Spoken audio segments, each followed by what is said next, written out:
umikos ng mundo sa kung ano lamang ang kaya ko.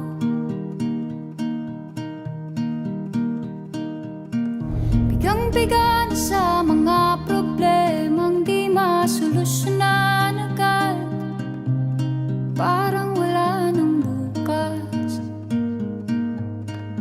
Pwede bang umiwas? Hinahanap ang sarili, ngunit di nakakayanan sa ligaw na dinadaanan ko. Saan na to patungo? Saan ako patungo?